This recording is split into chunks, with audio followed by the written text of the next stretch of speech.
Hi friend, আসসালামু আলাইকুম। আশা করি সবাই ভালো আছেন। আপনারা দেখতেছেন ইনফোটেক। আপনার বাসায় যদি ল্যাপটপ বা কম্পিউটার থাকে তাহলে আপনি একটি পাসপোর্ট সাইজের ছবি কিভাবে খুব সহজেই তৈরি করতে পারেন দেখব। আজকের ভিডিওতে আমরা সেটি দেখব। চলুন শুরু করা যাক। আমি এখানে ফটোশপ সিসি 2018 অন করেছি এবং এখান থেকে আমি একটি মডেলের ছবি সিলেক্ট করেছি। আপনারা আপনাদের ছবি ওঠানোর পর এখান থেকে ফাইল অপশনে যাবেন, ফটোশপ অন করে ফাইল অপশনে গিয়ে জাস্ট ওপেনে ক্লিক করে আপনার ছবি যেখানে আছে সেখান থেকে আপনি এটাকে ইনপুট করতে পারবেন সিলেক্ট করে। ছবিটা ইনপুট করা হয়ে গেলে আমাদেরকে ফার্স্টে যে কাজটি করতে হবে, এটাকে পাসপোর্ট সাইজের ছবি তৈরি করতে হবে। পাসপোর্ট সাইজের ছবির জন্য একটি নির্দিষ্ট সাইজ আছে, যেটা আমি অলরেডি লিখে রেখেছি। দেখুন, ওয়াইড হচ্ছে 2.5 সেন্টিমিটার এবং হাইট হচ্ছে 3.5 সেন্টিমিটার। আপনারা যদি মিলিমিটারে দেন তাহলে 40 মিলিমিটার এবং 50 মিলিমিটার দিতে পারেন। এখন এই ছবিটাকে ক্রপ করার জন্য আমরা শুধু প্রেস করব কিবোর্ডে, অথবা এখানে দেখুন একটি টুল আছে, এই টুলটাকে আমরা সিলেক্ট করব, ক্রপ টুল। ক্রপ টুলটা সিলেক্ট করলে এই ধরনের ইন্টারফেস চলে আসবে আপনার। এখানে সাইজগুলো কম বেশি থাকতে পারে, আপনারা এই সাইজগুলো 2.5 সেন্টিমিটার এবং 3.5 সেন্টিমিটার দিয়ে নেবেন এবং কালার RGB 300 দিয়ে রাখবেন। এখানে পিক্সেল অফ 6 সেন্টিমিটার থাকলো। নেওয়ার পর আপনারা যে কাজটি করবেন, এখানে দেখুন আমি দুটো উপায়ে এটা ক্রপ করতে পারি। জাস্ট এই অংশটাকে আমি যদি এখান থেকে টেনে নিচে নিয়ে আসি, তারপর আমাকে ছবিটাকে জাস্ট এখানে অ্যাডজাস্ট করে বসাতে হবে। এটাকে আমরা চাইলে ছোট বড় করতে পারবো যেখানে আমার প্রয়োজন হয়। এরপর এন্টার প্রেস করব। অথবা আমি আরও যে কাজটি করতে পারি সেটা হচ্ছে যে কন্ট্রোল জেড দিয়ে আমি আবারও আগের জায়গায় ফিরে গেলাম ক্রপ টুলে। এখান থেকে আপনি জাস্ট মাউসের লেফট বাটন ক্লিক করে টান দিয়ে এভাবে ছেড়ে দেবেন।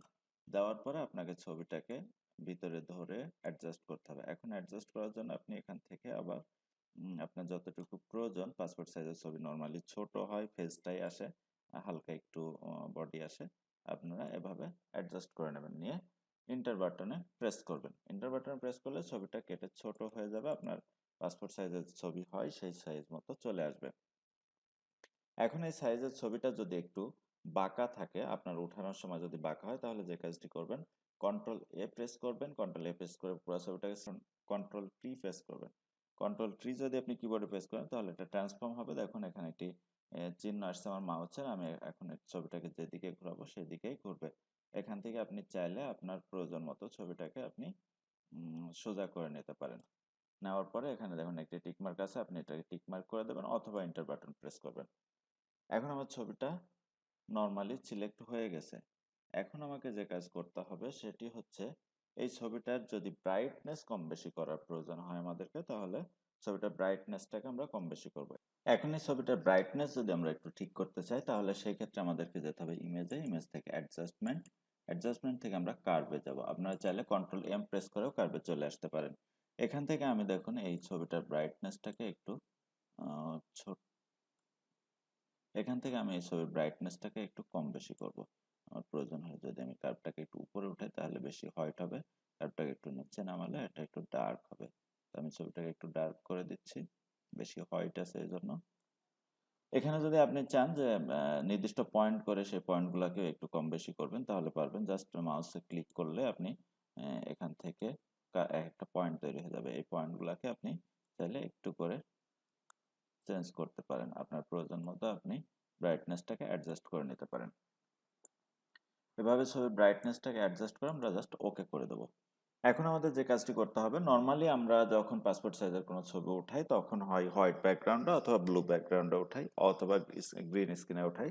তো সেই ক্ষেত্রে যদি আপনি আপনার ব্যাকগ্রাউন্ডটাকে পরিবর্তন করতে চান, অন্য কোনো ব্যাকগ্রাউন্ডে নিতে চান, তাহলে আপনাকে যে কাজটি করতে হবে, এখানে দেখুন এটা সিলেক্ট ব্যাকগ্রাউন্ড কালার আছে, আমি এখানে জাস্ট ক্লিক করব। ক্লিক করলে এখান থেকে আমি যদি ব্লু করতে চাই ব্লু করব, ব্লু করে ওকে করব, এখান থেকে একদম ডিপ ব্লুটা দিয়ে দেবো, দিয়ে ওকে করব। ওকে করার পরে আমাদের যে কাজটি করতে হবে, এখান থেকে ম্যাজিক টুলটা সিলেক্ট করবো আমরা। ম্যাজিক টুলটা সিলেক্ট করব অথবা কিবোর্ডে ডাব্লিউ প্রেস করব, তাহলে ম্যাজিক টুল চলে আসবে। এখান থেকে আমরা জাস্ট প্রেস করে দেবো বাইরে এক জায়গায়, ব্যাকগ্রাউন্ডের জায়গায় প্রেস করে দিয়ে আমরা এখান থেকে রাইট ক্লিক করব। রাইট ক্লিক করলে এখান থেকে আমরা একটা অপশন পাবো, সেটা হচ্ছে ফেদার। জাস্ট আমরা ফেদারে যদি ক্লিক করি তাহলে এখানে ফেদার 1.5 অথবা 2 আপনারা সেট করে নিতে পারবেন, এখানে বেশি থাকলে দিয়ে জাস্ট ওকে করে দেবো। দিয়ে এখন আমাদের যে কাজটা সেটা হচ্ছে কন্ট্রোল ব্যাক স্পেস প্রেস করলেই আমাদের ব্যাকগ্রাউন্ডটা ব্লু হয়ে যাবে। দেখুন খুব সুন্দর মতো আমাদের ব্যাকগ্রাউন্ড অলরেডি চেঞ্জ হয়ে গেছে। অলমোস্ট আমাদের ছবির কাজ শেষ। এখন আমাদের যে কাজটি করতে হবে সেটা ছবিটা প্রিন্ট দেওয়ার জন্য একটা A4 সাইজের পেজ নিতে হবে আমাকে। সেই পেজে ছবিগুলোকে সাজাতে হবে। কারণ আমি তো একটা ছবি প্রিন্ট দেবো না, আমাকে প্রিন্ট দিতে হলে অনেকগুলো ছবি হয়তো একসঙ্গে প্রিন্ট দিতে হবে। এর জন্য আমরা ফাইলে যাব, ফাইল থেকে জাস্ট নিউতে ক্লিক করব। নিউতে ক্লিক করলে এখানে আপনার ক্লিক করলে এই ধরনের ইন্টারফেস আসবে। এখান থেকে আপনি প্রিন্ট অপশনে ক্লিক করুন। প্রিন্ট অপশনে ক্লিক করলে এখানে আপনাকে অনেকগুলা পেজ দেখাবে, ব্ল্যাঙ্ক ডকুমেন্ট প্রিসেট। এখান থেকে আপনি A4 সাইজ খুঁজে বের করে নেবেন। যদি না থাকে ভিউ অল প্রিসেটে ক্লিক করবেন, এখানে দেখবেন A4 সাইজ আছে। অথবা আপনি A4 সাইজের সাইজ যদি আপনার জানা থাকে তাহলে 210 ইন্টু 297 mm, এটা আপনি এখানে ওয়াইড এবং হাইটে বসাই দিয়েও এখানে ক্রিয়েট করতে পারেন। তো আমি এখানে A4 সাইজ ডাইরেক্ট সিলেক্ট করে দিলাম, এখান থেকে ক্রিয়েট করলাম আর এখানে একটা A4 সাইজের পেজ চলে আসছে। এই পেজটার মধ্যে আমরা এখন ছবিগুলো সেট করব। এখন এই ছবিগুলোকে সেট করতে হলে আমাদেরকে যেটি করতে হবে সেটি হচ্ছে এখান থেকে মুভ টুল সিলেক্ট করে নিতে হবে। আমরা আগের ছবিটাতে ফিরে যাব। আগের ছবিটাতে ফিরে গিয়ে জাস্ট মুভ টুল সিলেক্ট করে নেব, নিয়ে ছবিটাকে ড্র্যাগ করে এনে এর উপরে ছেড়ে দেব। এখন আমাদেরকে যে কাজটি করতে হবে সেটি হচ্ছে এখানে রুলার একটি অপশন আছে। আপনার যদি এই রুলারটা না থাকে তাহলে আপনারা কন্ট্রোল আর প্রেস করবেন জাস্ট। আর কন্ট্রোল আর প্রেস করলে রুলারটা চলে আসবে। এই রুলারটা দেওয়ার মানে হচ্ছে আমরা একটা গ্রিড লাইন তৈরি করব। গ্রিড লাইন তৈরি করলে আমরা ছবিগুলোকে খুব স্মুথলি একদম স্ট্রেট ভাবে স্ট্রেট লাইনে সেট করতে পারবো। আমি যদি দুই পাশে দুইটা গ্রিড লাইন সেট করে দিই তাহলে দেখুন এখানে আমি দুই পাশে দুইটা গ্রিড লাইন সেট করে দিয়েছি। এখন আমাকে যে কাজটি করতে হবে কন্ট্রোল প্রেস করে ছবিটাকে জাস্ট এখানে সেট করে দিতে হবে।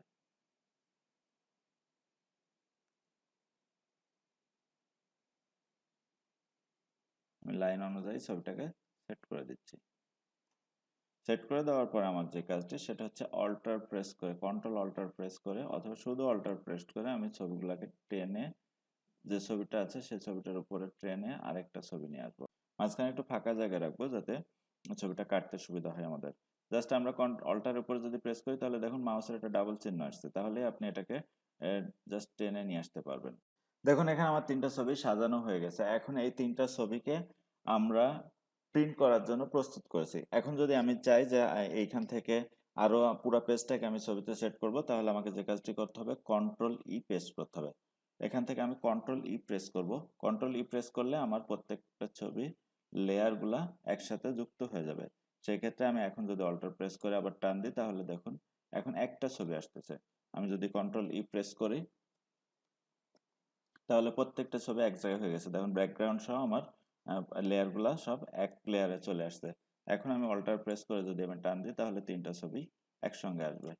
দেখুন আবার অল্টার প্রেস করে টান দিচ্ছি, তিনটা ছবি একসাথে আসবে।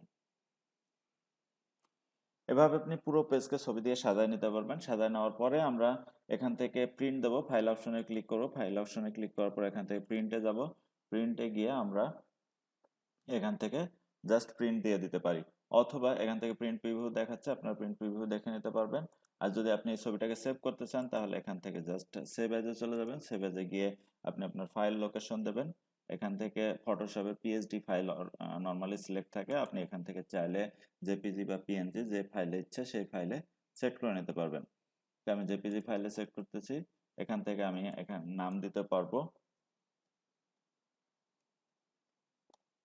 নাম চেঞ্জ করে দেওয়ার পর আমরা এখান থেকে জাস্ট সেভ করলে আমি যে লোকেশন দিচ্ছি সেই লোকেশনে সেভ হয়ে যাবে এটা।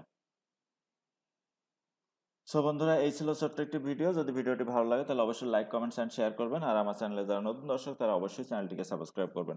Thank you very much.